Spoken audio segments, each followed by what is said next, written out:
आप सभी को जय मसीह की। मैं हूं आपका दोस्त पास्टर सावन कोरे और इस समय फिर से हम परमेश्वर के वचन में कुछ देर मनन करना चाहते हैं, अध्ययन करना चाहते हैं। और मुझे यकीन है, मुझे विश्वास है कि आज का जो परमेश्वर का वचन है वो आपकी ज़िंदगी को बदल देगा। तो आइए प्रियो, इस समय हम परमेश्वर के वचन में जाएं और सीखें कि आज हमें परमेश्वर क्या सिखाना चाहते हैं।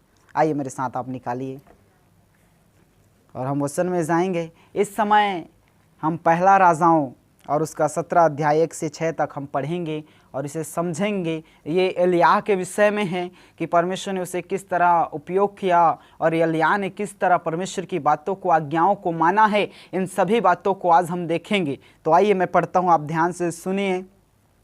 तिजबी एलिय्याह जो गिलाद के परदेशियों में से था, उसने आहाब से कहा, इस्राएल का परमेश्वर यहोवा जिसके सम्मुख मैं उपस्थित रहता हूँ, उसके जीवन की शपथ, इन वर्षों में मेरे बिना कहे न तो मेंह बरसेगा और ना ओस पड़ेगी। तब यहोवा का यह वचन उसके पास पहुंचा, यहाँ से चलकर पूर्व की ओर जा और करीत नामक नाले में जो यरदन के पूर्व में है छिप जा।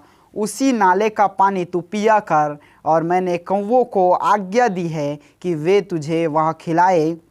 यहोवा का यह वचन मानकर वह यरदन के पूर्व में करीत नामक नाले में जाकर छिपा रहा, और सवेरे और सांझ को कौवे उसके पास रोटी और मांस लाया करते थे, और वह नाले का पानी पिया करता था। आमीन, हालेलुया। आज हम परमेश्वर के वचन में देखेंगे।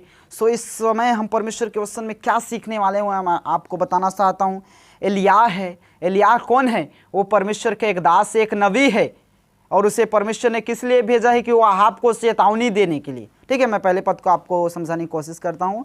तिजबी एलिय्याह जो गिलाद के परदेशियों में से था, उसने आहाब से कहा। आहाब कौन है? ये इस्राएल का राजा है।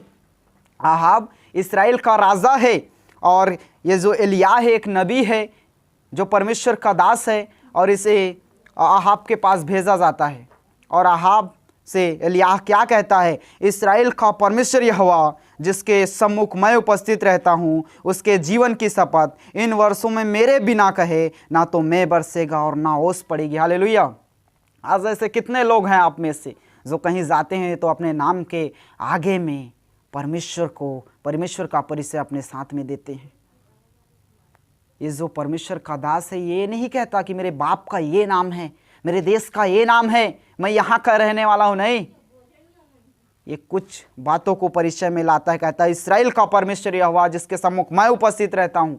सोचिए कि परमेश्वर को किस तरह से ये इंसान जो है, ये नबी, ये दास जो है, परमेश्वर को महत्व देता है। पहला स्थान ही परमेश्वर को देता है। आपने नाम भी नहीं बताया पहले में। देखिए, इस्राएल का परमेश्वर यहोवा जिसके सम्मुख मैं उपस्थित रहता हूँ, अपने नाम को भी नहीं बताया। पहला स्थान इसने परमेश्वर को दिया। समझ रहे हैं बात को? जब आप कहीं जा रहे हैं तो आपका परिचय के साथ परमेश्वर का परिचय भी होना जरूरी है। हालेलुया। आगे हम देखते हैं, उसने कहा, उसके जीवन की शपथ, इन वर्षों में मेरे बिना कहे ना तो मेंह बरसेगा और ना ओस पड़ेगी। एलिय्याह क्या कहता है आहाब से कि मेरे बिना कहे ना ओस पड़ेगी, ना मेंह बरसेगा, पानी नहीं गिरेगा। और पानी ना गिरने के कारण क्या होते हो आप जानते हैं कि पानी अगर ना गिराया जाए, अगर पृथ्वी पर ना गिरे तो समस्या आ जाएगी। अकाल पड़ेगा ही पड़ेगा, क्योंकि कुछ भोजन वस्तु नहीं होगा। ठीक है। तब यहोवा का यह वचन उसके पास पहुंचा, यहाँ से चलकर पूर्व की ओर जा और करीत नामक नाले में जो यरदन के पूर्व में है छिप जा। हालेलुया। एलिय्याह से यहोवा ने एलिय्याह को कहा कि तू आहाब के पास ही ये वचन को कहना। एलिय्याह जब कहता है तो क्या कहता है? मेरे बिना कहना तो मेंह बरसेगा और ना ओस पड़ेगी। तो आप सोचिए, परमेश्वर कुछ और भी इससे कह सकता था, किसी और चीज़ में घटी ला सकता था, किसी को मार सकता था, कुछ भी परमेश्वर कर सकते थे, लेकिन उसने पानी ना गिराने का ये निर्णय क्यों लिया? क्यों ऐसा कहा? मैं आपको संदर्भ में ले जाकर बताना चाहता हूँ। अगर आप पहला राजाओं उसका 16वां अध्याय और उसके 30 पद को अगर पढ़ा जाए, मैं पढ़ता हूँ, आप ध्यान से सुनिए। और ओर्मी के पुत्र आहाब ने उन सब से अधिक जो उससे पहले थे वह कर्म किए जो यहोवा की दृष्टि में बुरे थे। हालेलुया। इसने क्या किया था? जो आहाब राजा, जो इस्राएल का राजा, इसने परमेश्वर की दृष्टि में पाप किया है। इसने वो अपराध किया है, पाप किया। और दूसरी जाति के लड़की से क्या किया है? इसने इजबेल से शादी किया है। जो परमेश्वर की दृष्टि में क्या है, गलत है। और ये जो अहाब है, ये दूसरे देवी देवताओं की क्या कर रहा है, उपासना कर रहा है, आराधना कर रहा है। लेकिन बारिश पर ही क्यों परमेश्वर ने अपना क्रोध दिखाया? मैं आपको बताना चाहता हूं, क्योंकि जो लोग हैं, जो अहाब है, उसकी पत्नी है, जो लोग हैं इसके साथ में, ये सब बारिश के देवता हैं ऐसे समझकर बाल देवता की क्या करते थे, ये लोग उपासना करते थे, आराधना करते थे, उसी की पूजा करते थे।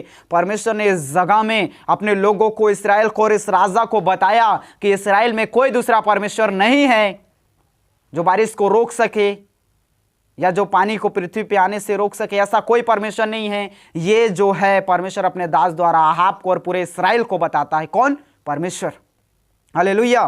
फिर परमेश्वर क्या कहता है 2 पद में, तब यहोवा का यह वचन उसके पास पहुंचा, यहां से चलकर पूर्व की ओर जा और करीत नामक नाले में जो यरदन के पूर्व में है छिप जा। परमेश्वर एलिय्याह से क्या कहता है कि अब तू जा। कहां जा? यरदन जा। वहां एक नाला है, वहां में तू क्या कर, छुप जा, वहां तू रह। परमेश्वर अपने दास को कहता है, किसको? एलिय्याह को। हालेलुया। और हम आगे देखते हैं, उसी नाले का पानी तू पिया कर और मैंने कौओं को आज्ञा दी है कि वे तुझे खिलाए। हालेलुया। आज आप में से बहुत लोग चिंता करते होंगे, बहुत लोग आज फिक्र करते होंगे अपने आप का, अपने परिवार का। लेकिन परमेश्वर का वचन क्या कहता है? उसने अपने दास को कहाँ भेजा? नाले में जा। और जब वो नाले में गया, वचन कहता है परमेश्वर ने एलिय्याह को कहा, मैंने कौओं को आज्ञा दी है। आप लोगों के होठों पे हंसी आ चुकी होगी इस समय। परमेश्वर का वचन क्या कहता है? मैंने कौओं को आज्ञा दी। सोचिए, कौए कैसे परमेश्वर की आज्ञा को मानते हैं। आप ध्यान से सुनिए इस बात को कि परमेश्वर के कहने को कौए भी मानते हैं। हाँ, मैं उसी पक्षी की बात कर रहा हूँ। हालेलुया। यहोवा का यह वचन मानकर वह यरदन के पूर्व में करीत नामक नाले में जाकर छिपा रहा और सवेरे और सांझ को कौए उसके पास रोटी और मांस लाया करते थे और वह नाले का पानी पिया करता था। हालेलुया। परमेश्वर का वचन आज आपसे कहता है, अगर आप परमेश्वर में हैं, यदि आप एक मसीही हैं, तो आपको अपने विषय में, अपने परिवार के विषय में, अपने फ्यूचर के विषय में टेंशन लेने की ज़रूरत नहीं है। सोचिए, जब एलिय्याह को परमेश्वर कहता है कि तू जा नाले में, तो क्या इसने प्रश्न नहीं किया होगा? लेकिन ये नहीं किया। सोचिए, अगर हम और आप होते तो हम पहले परमेश्वर से पूछते, प्रभु मैं वहाँ जाऊँगा तो क्या खाऊँगा, वहाँ क्या पीऊँगा, कैसे रहूँगा? लेकिन जब परमेश्वर ने एलिय्याह को कहा कि तू जा, एक शब्द इसने नहीं कहा। वचन कहता है वो चला गया और जाने के बाद वचन कहता है वो नाले का पानी पिया करता था और कौए उसको क्या दिया करते थे? रोटी खिलाया करते थे। सोचिए, नामुमकिन कार्य भी परमेश्वर मुमकिन करके दिखाता है। हमने कभी सोचा भी नहीं होगा कि कभी कौए भी हमारी आज्ञा मानेंगे, लेकिन वो परमेश्वर की आज्ञा मानते हैं। सोचिए, नए नियम यीशु मसीह क्या कहता है कि तुम क्या खाओगे, क्या पियोगे, क्या पहनोगे, इसकी चिंता मत करो, क्योंकि तुम्हारा स्वर्गीय पिता तुम्हारी ज़रूरतों को जानता है। आज हम चिंता करते हैं, आज हमारे जीवन में परेशानी है, डिप्रेशन है। क्यों है? क्योंकि हमें ये वचन पता नहीं है। आप इस वचन को समझिए कि जो परमेश्वर के लोग हैं उन्हें किसी चीज़ की कमी नहीं होगी। हालेलुया। भजन संहिता उसका 34 अध्याय 10 पद में लिखा है, जवान सी को भूख लगती हो, भूखे भी रह जाते हैं, लेकिन परमेश्वर के डरवैयों को किसी चीज़ की घटी ना होगी, ऐसा परमेश्वर का वचन कहता है। भजन संहिता 23 अध्याय 1 पद कहता है, यहोवा मेरा चरवाहा है, मुझे किसी चीज़ की घटी ना होगी। और उसी बात को फिलिपियों 4 अध्याय 19 पद में भी लिखा है। आपकी ज़रूरतों को वो जीवित खुदा जानता है, आपकी ज़रूरतों को भली भांति पहचानता है। आपको डरने की ज़रूरत नहीं है कि मैं कल क्या करूँगा। परमेश्वर अगर आपसे कहते हैं ये कर, तो वो करिए और फिर देखिए आपके साथ क्या होता है। नीति वचन में लिखा है, धर्मी को यहोवा कभी भूखा मरने नहीं देता, परंतु दुष्ट की अभिलाषा वो पूरी होने नहीं देता। वो आपको कभी भूखा रहने नहीं देगा। आपकी परिस्थिति चाहे जो भी हो, परमेश्वर आपको उनमें से निकालेगा। जिस प्रकार एलिय्याह आया आपके पास और क्या कहता है, परमेश्वर यहोवा के सामने जो मैं उपस्थित रहता हूँ, उसके जीवन की शपथ मैं क्या करूँगा, मेरे बिना कहना मेह बरसेगा। परमेश्वर कहता है मेरे बिना कहना मेह बरसेगा और ना ओस पड़ेगी। और वैसा ही हुआ और उस देश में क्या हो गया? अकाल पड़ गया। जाहिर सी बात है, बारिश ना होगा तो अकाल पड़ेगा। इस समय परमेश्वर ने उनके पापों के कारण ऐसा किया। बारिश क्यों नहीं गिराया? क्योंकि जो अहाब है, जो उर्मी का पुत्र था, जो इससे पहले राजा थे, उससे अधिक इसने पाप किया। किसके नज़र में? परमेश्वर की नज़र में और इतना पापी हो गया, मूर्ति पूजा में फंसा रहा। आज हम में से बहुत सारे ऐसे लोग होंगे जो मूर्ति पूजा करते होंगे, जो परमेश्वर को छोड़कर दूसरे देवी और देवता की हम उपासना करते होंगे। लेकिन वो जो परमेश्वर है वो जलन रखने वाला ईश्वर है।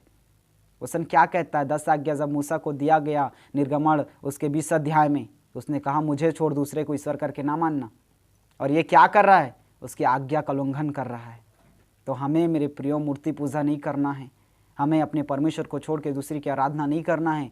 दूसरी बात, आपको चिंता करने की ज़रूरत नहीं है, आपको परेशान होने की ज़रूरत नहीं है, क्योंकि वो परमेश्वर आपकी ज़रूरतों को भली भांति जानता है। आपको किस चीज़ की आवश्यकता है वो पिता जानता है, क्योंकि लिखा है वो हमारा पिता है, आपकी ज़रूरतों को भली भांति पूरा करेगा। और जिस प्रकार परमेश्वर ने कहा और वो नाले का पानी पीता रहा, वो चला गया नाले में, करीत नामक नाले में वो चला गया और वहीं का वो पानी पिया करता था। और वचन कहता है कौवे उसको क्या करते थे? रोटी लाकर खिलाते थे, मांस लाकर खिलाते थे। सोचिए वो मांस कहाँ से लाता था? परमेश्वर के लिए कोई चीज़ असंभव नहीं है। वो अपने डरवैयों के लिए सब कुछ कर सकता है, बस आपको उसके कहे अनुसार करना है, आपको आज्ञा पालन करना है। वो परमेश्वर आपको जानते हैं, वो आपकी ज़रूरतों को पहचानते हैं। जब से आपने यीशु मसीह को ग्रहण किया है आप उसकी संतान हो गए हैं, आपकी ज़रूरत उससे छिपा नहीं है, वो आपको देख रहे हैं। बस आपको हिवाए बांधना है, आपको दृढ़ होना है, आपके विश्वास को कभी कम नहीं होने देना है। परमेश्वर आपकी ज़रूरतों को पूरा करेगा। जिस प्रकार वो एलिय्याह को संभाले रहा, हम आगे देखते हैं कि वो सारपत के यहाँ एक विधवा के यहाँ जाता है और उस विधवा के यहाँ एक मुट्ठी क्या था? मैदा था और गुप्पी भर तेल था। उसे उसने सालों साल पूरा हुआ परमेश्वर ने। समझिए, आपकी ज़रूरतों को वो जानता है, वो आपकी ज़रूरतों को पूरा करेगा। तो इस वचन से मुझे यकीन है आप लोगों ने कुछ सीखा होगा और समझा होगा। मैं चाहता हूँ आप इसे अपने जीवन में लागू कीजिए, आगे बढ़िए।